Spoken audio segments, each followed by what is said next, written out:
Hello everyone, welcome to Oliveboard. My name is Himanshu Sharma और मैं आप लोगों का जेआईबी मेंटर। जैसे कि आप सभी को पता है, हमारी जो ये सीरीज चल रही है आईई एंड आईएफएस की, जिसमें डेली बेसिस पर हम एक यूनिट को कवर अप कर रहे हैं विद सम क्वेश्चंस। और मैं आप लोगों के लिए ऐसे क्वेश्चंस लेकर के आया हूं जो एग्जाम रिलेवेंट हैं। आई मीन जिस तरीके के, जिस लेवल के क्वेश्चंस आपके एग्जाम में पूछे जाते हैं, उसी तरीके के सारे क्वेश्चंस की प्रैक्टिस मैं आप लोगों को यहाँ इस सेशन में करा रहा हूँ। सेशन स्टार्ट करने के पहले मैं एक दो चीजें आपको इन्फॉर्म करता हूँ, हमेशा आज भी करूंगा। सबसे पहले आप सेशन को लाइक कर दीजिए, शेयर कर दीजिए एंड चैनल को भी सब्सक्राइब कर दीजिए, सो दैट आपको हमारे चैनल के अपडेट्स ऑन टाइम मिलते रहें आपके डिवाइसेस पर। तो आज का जो हमारा सेशन होगा, जिसमें हम डिस्कशन करेंगे ऑन द डेरिवेटिव्स मार्केट। तो सर, ये डेरिवेटिव्स होता क्या है? डेरिवेटिव्स का मतलब होता है कि यहाँ पर हम बात करते हैं उन फाइनेंशियल इंस्ट्रूमेंट्स की, जिन फाइनेंशियल इंस्ट्रूमेंट्स की जो वैल्यू होती है वो चेंज होती है। यदि रेट ऑफ इंटरेस्ट चेंज हो जाता है या दूसरे किसी अंडरलाइंग असेट्स की वैल्यू चेंज हो जाती है, तो उसके बेसिस पर इनकी वैल्यू भी चेंज होती है, इनका प्राइस भी चेंज हो जाता है। तो बेसिकली सर, क्या आप एक एग्जांपल के साथ हमें आसानी से बता पाएंगे कि डेरिवेटिव्स होते क्या हैं? डेरिवेटिव्स की अगर मैं बात करूं तो यहाँ पे एक छोटा सा एग्जांपल लेके मैं आपको बहुत आसानी से समझा सकता हूँ कि यहाँ पर डेरिवेटिव्स होते क्या है। यहाँ पर हमारा एक कैरेक्टर है जिसका नाम है Jethalal. It's an alive character. आप सभी लोग इसको जानते होंगे, जेठालाल जी को। जेठालाल क्या करता है, इसकी इलेक्ट्रॉनिक शॉप है जिसका नाम है गाडा इलेक्ट्रॉनिक्स। क्या नाम है इसकी शॉप का?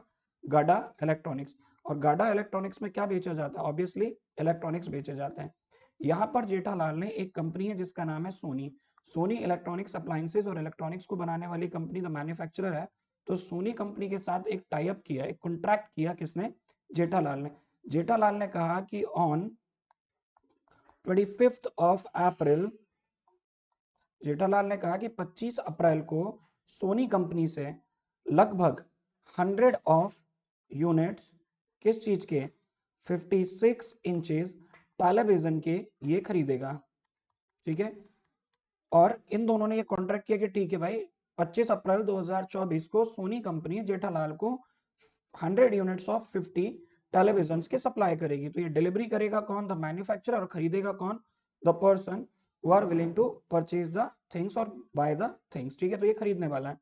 तो ये जो कॉन्ट्रैक्ट इनके बीच में हुआ ना, जिसमें ये फ्यूचर में किसी चीज को खरीदने की बात कर रहे हैं और मैन्युफैक्चरर किसी चीज को फ्यूचर में डिलीवर करने की बात कर रहा है, दैट इज कॉल्ड द, जो एग्रीमेंट इनके बीच हुआ उसी को हम यहाँ पर डेरिवेटिव बोलते हैं। तो ये होगा आपका फ्यूचर कॉन्ट्रैक्ट। क्या हो गया ये? Future contract. तो फ्यूचर कॉन्ट्रैक्ट को हम यहाँ पर क्या बोल रहे हैं? Derivative. Future, put, option, call वगैरह ये जो होता है, ये कहलाते हैं हमारे डेरिवेटिव्स के पार्ट्स, राइट। चलिए, तो सेशन को आगे कंटिन्यू करते हैं और पहुंचते हैं आज के पहले क्वेश्चन की तरफ। The first question is saying that the derivative is a financial instrument which, option A, whose value changes in response to change in specific interest rate, security price, commodity price, foreign exchange rate, index of price or rates, a credit rating और credit index और similar variable जिसे हम underlyings बोलते हैं। Option B कहता है the requires no initial net investment or little initial net investment relative to other types of the contracts that have a similar response to change in market condition। Option number C कहता है that is settled at a future date.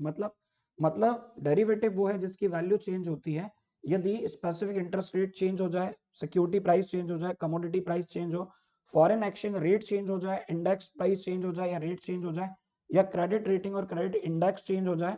तो इस तरीके के underlying assets में कोई change आता है तो उनकी वैल्यू चेंज होगी। ऑप्शन नंबर ए ये कहता है।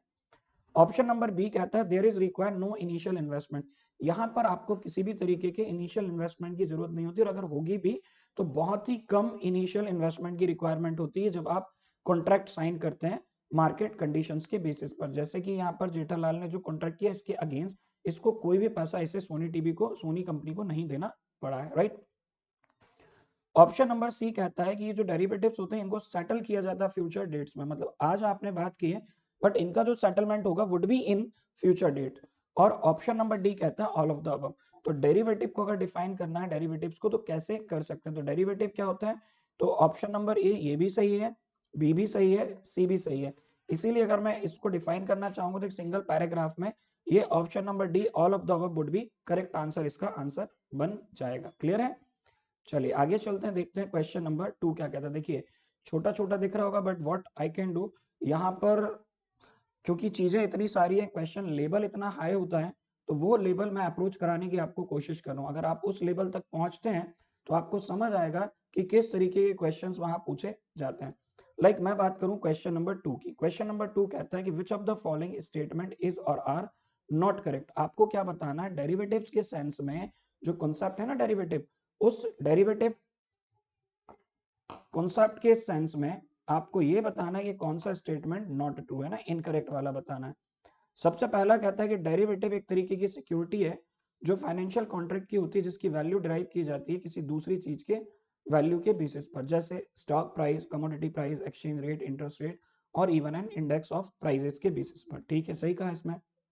दूसरा, they do not have worth of their own and derive their value from the claim they give to their owner to own some other financial assets or security। exactly इनकी खुद की कोई value नहीं होती है, ये किसी दूसरे असेट की वैल्यू के बेसिस पर काम करते हैं या सिक्योरिटी की वैल्यू पर काम करेंगे। तीसरा, simple common place example derivative का होता है बटर। जैसे कि हम मिल्क से निकालते हैं डिराइव करके, तो बटर क्या हो गया, डेरिवेटिव हो गया। तो एग्जैक्टली डिराइव करने का मतलब ही होता है कि एक चीज से किसी चीज को डिराइव करना, निकाल करके लेकर है। That is the correct answer. So यहाँ पे फर्स्ट भी मुझे करेक्ट लग रहा है, सेकंड भी, थर्ड भी, फोर्थ तक आते हैं। The price of butter depends upon the price of a milk.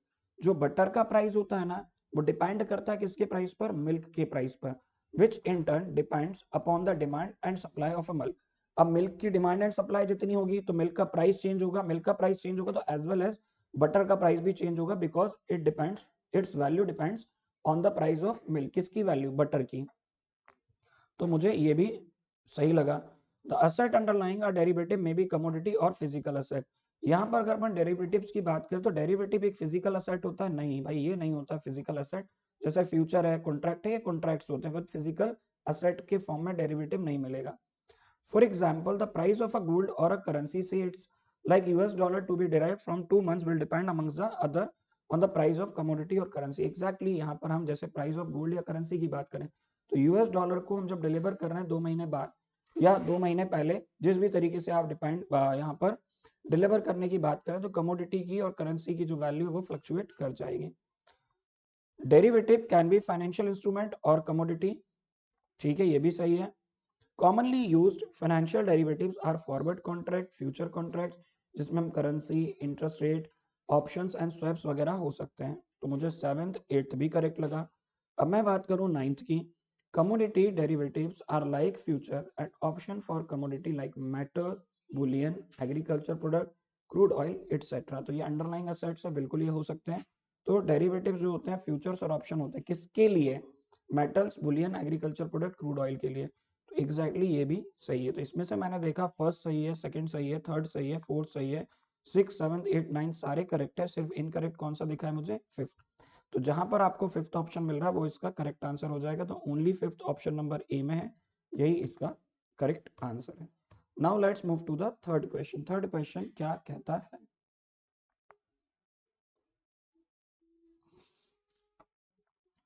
read the following statement carefully and choose the correct option in relation to the topic history of derivative। मतलब यहाँ पर अगर मैं बात करता हूँ कि आपको यहाँ पर क्या करना है, केयरफुली इन स्टेटमेंट्स को पढ़ना, करेक्ट ऑप्शन को चूज करना है। किसके बेसिस पर, हिस्ट्री ऑफ डेरिवेटिव के आधार पर।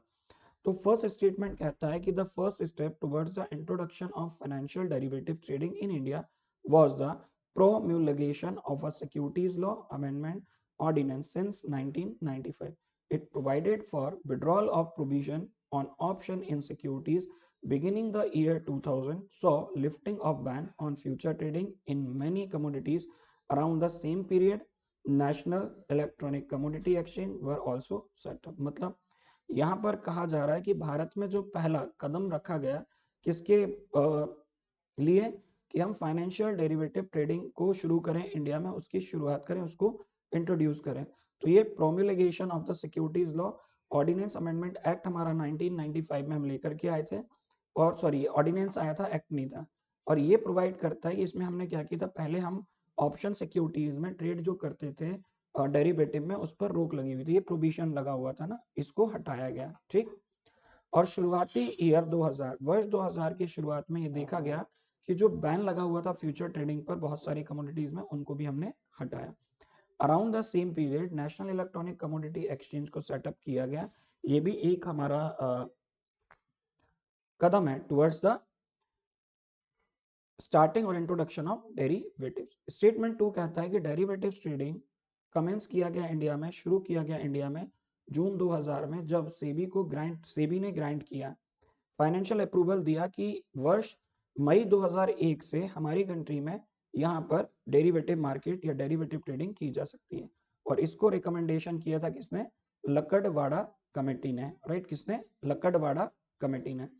Securities and exchange board of India permitted the derived segment of two stock exchanges, NSE, BSE, and their clearing house corporation to commence trading and settlement in approved derivative contracts.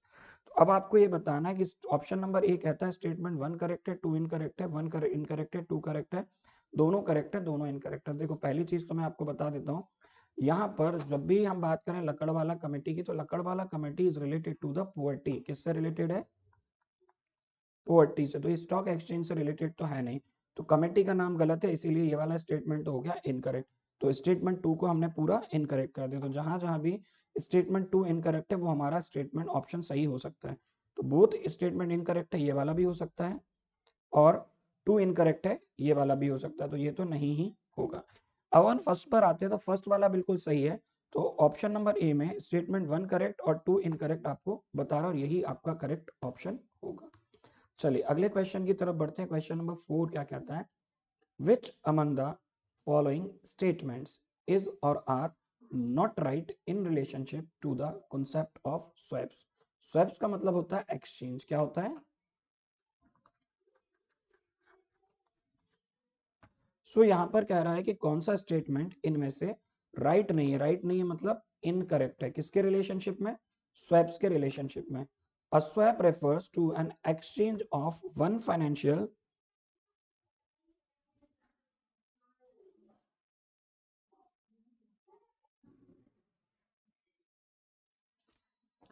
Swap का मतलब होता है exchange of one financial instrument for another but between the parties concern. मतलब जो parties involve हैं उनके बीच में जो फाइनेंशियल इंस्ट्रूमेंट्स है ना, उनका जो एक्सचेंज होता है उसी को हम यहाँ पर क्या बोलते हैं?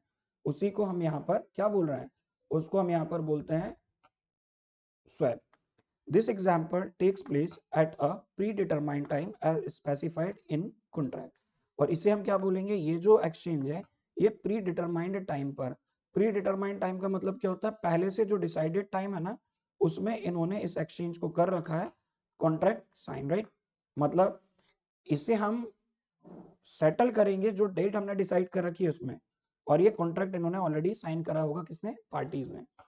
Swap is a simple terms can be explained as a transaction to exchange one thing for another or a barter। Swap का मतलब आसान शब्दों में होता है कि ट्रांजेक्शन करना एक चीज के बदले दूसरे चीज का बार्टर की तरह। In financial market, the two parties to swap a transaction contract exchange cash flow। and interest rate swap is a customized trilateral agreement। अगर मैं बात करता हूँ यहाँ पर फाइनेंशियल मार्केट की, तो दो पार्टीज टू स्वैप, दो पार्टी जिन्होंने स्वैप ट्रांजैक्शन कॉन्ट्रैक्ट साइन किया है एक्सचेंज कैश फ्लो के लिए, कैश फ्लो में एक्सचेंज हुआ है। अगला यहाँ पर कहता है कि an interest rate swap is a customize, और जो इंटरेस्ट रेट स्वैप होता है वो कस्टमाइज होता है ट्राइलेटरल। ट्राइलेटरल मतलब तीन पार्टीज के बीच में जो वो एग्री करती हैं, राइट? तो इसमें कैश फ्लो जो होगा डिटरमाइन किया जाएगा by the applying a pre arrangement formula, notional principle, जहां पर currency swap physical exchange one currency का दूसरी करेंसी के बीच में होगा प्री डिटरमाइंड प्राइसेस पर। We will now examine three types of the swap. हम तीन टाइप के स्वैप्स को एग्जांपल या यहाँ पर एग्जामिन करते हैं, currency swap, interest rate swap और क्रेडिट डिफॉल्ट स्वैप। तो तीन टाइप के यहाँ पर स्वैप्स होंगे। अब आपको ये बताना है कि इनमें से करेक्ट तो हमें पता ही है, सॉरी इनकरेक्ट जो होगा वो यहाँ पर आपको बताना है। बताइए इनमें से इनकरेक्ट या नॉट राइट का मतलब वही हुआ कि इनकरेक्ट कौन सा होगा? करेक्ट। तो देखिए अगर मैं इनकरेक्ट की बात करूं तो पहली चीज तो ये ट्राइलेटरल नहीं, ये होता है बायलेटरल। अब आपने ट्राइलेटरल लगाया मतलब ये स्टेटमेंट तो गया, बाकी सारे स्टेटमेंट सही हैं। ए मतलब फर्स्ट सेकंड थर्ड फोर्थ और सिक्स, तो जहां जहां फिफ्थ है वो आपका ओनली फिफ्थ वाला क्या हो जाएगा? इनकरेक्ट होगा। तो option number A would be the correct answer for question number 4। चलिए आगे बढ़ते हैं, देखते हैं यहाँ पर नेक्स्ट क्वेश्चन, क्वेश्चन नंबर 5 क्या कहता है, which among the following is और are correct futures of future market. Future market के लिए, sorry, what are the, what, which among the following, इनमें से कौन सा है और हैं करेक्ट फीचर किसके, फ्यूचर मार्केट्स के। फ्यूचर मार्केट क्या होता है, स्टैंडर्डाइज्ड अमाउंट होता है, फिक्स्ड मैच्योरिटीज होती हैं, ट्रेडेड एक्सचेंज पर ट्रेड किया जाता है, इनिशियल मार्जिन रिक्वायर्ड होती है, मार्केट टू मार्केट ये चेंज भी होगा, ट्रेडेड ड्यूरिंग एक्सचेंज आर के बीच में ही ट्रेड किया जाएगा, और काउंटर पार्टी जिसमें अननोन होंगी किसमें, फ्यूचर मार्केट में। अब आपको बताना है कि कौन कौन से फीचर इसके करेक्ट हैं। First, second, fifth, six correct है, 3, 4, 5 करेक्ट है, 1, 2, 4, 6 करेक्ट है, या फिर ऑल आर करेक्ट यहाँ पर होगा।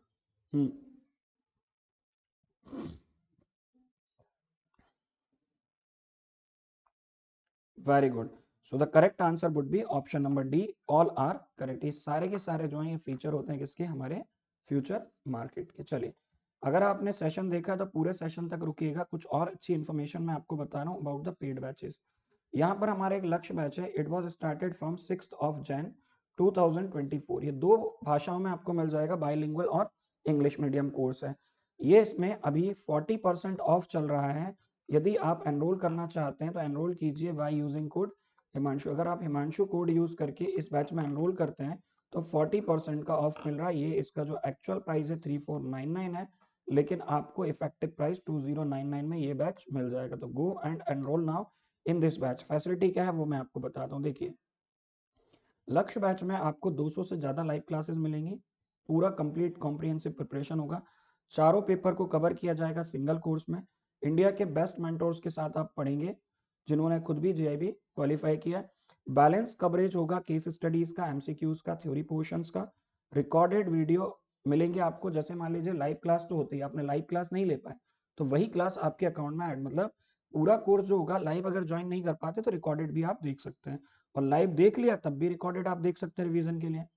टाइम टेबल है, early morning late evening classes इसमें मिलेंगी, डेडिकेटेड बाइलिंगुअल बैच है। अगर बाइलिंगुअल की बात करें तो कंटेंट इंग्लिश में, एक्सप्लेनेशन हिंदी में, और इंग्लिश मीडियम कोर्स में दोनों ही चीजें आपको बैच में इंग्लिश में मिलेंगी। क्लास होने के तुरंत बाद आपको क्लास की पीडीएफ अपलोड कर दी जाती है, ठीक है। तो ये हुआ आपका सिंगल बैच, 2099 में आपको आज मिल जाएगा यदि आप यूज करेंगे कोड हिमांशु, राइट।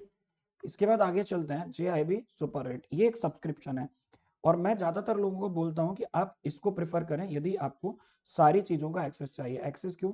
क्योंकि हम एग्जाम को क्वालिफाई कर पाते हैं 3 चीजों को प्रैक्टिस करके, डिटेल्ड डिस्कशन, डिटेल में चीजों को पढ़ना, क्रैश कोर्स के थ्रू हम इसमें क्या करेंगे, शॉर्ट नोट्स और एमसीक्यूज की प्रैक्टिस। तो ये तीनों बैचेस इसमें आपको कवर्ड मिलेंगे, तीनों ही क्या, आपको पूरे बैचेस इसमें कवर मिलते हैं। अगर आपने सुपर एलिट सब्सक्रिप्शन लिया तो जितने भी हमारे बैचेस हैं, सिलेक्शन, सिलेक्शन 2.0, लक्ष्य batch, crash course, cracker batch, capsule batch, ये सभी का एक्सेस आपको मिल जाता है एक। इसके अलावा आपको कंटेंट मिलता है यूनिट वाइज चारों पेपर्स का, जिसे एक्सपर्ट्स ने डिजाइन किया है एक्सपीरियंस बैंक प्रोफेशनल्स के साथ मिलकर के, और साथ ही साथ mock test, case studies, numerical आपको यहाँ मिलेंगे। लक्ष्य बैच और JIB सुपर एलिट सब्सक्रिप्शन में ओनली 1500 का डिफरेंस है। इट मींस यदि इसके प्राइस की बात करूं तो ये 5999 का कोर्स है, जिसे आप आज एनरोल करते हैं तो ये आपको 3599 में मिलेगा। लेकिन कब? जब आप यूज करेंगे कोड हिमांशु। सो जाइए और एनरोल कीजिए JIB सुपर एलिट में। यहाँ पे जो कंटेंट मिल रहा है ना, नोट्स, वो आपको किसी भी सब्सक्रिप्शन में नहीं मिल रहा है इंडिविजुअल में। सो आप जिस भी बैच में एनरोल करना चाहें वहां पर कोड यूज कीजिएगा हिमांशु और रिडीम कीजिएगा, तो आपको देखने को मिलेगा कि प्राइस जो आपको दिख रहा है उससे काफी कम प्राइस में आपको कोर्स एनरोल करने का ऑप्शन अवेलेबल होगा। ये हमारा ऑलिव बोर्ड का मोबाइल ऐप है, जाइए और डाउनलोड कर लीजिए।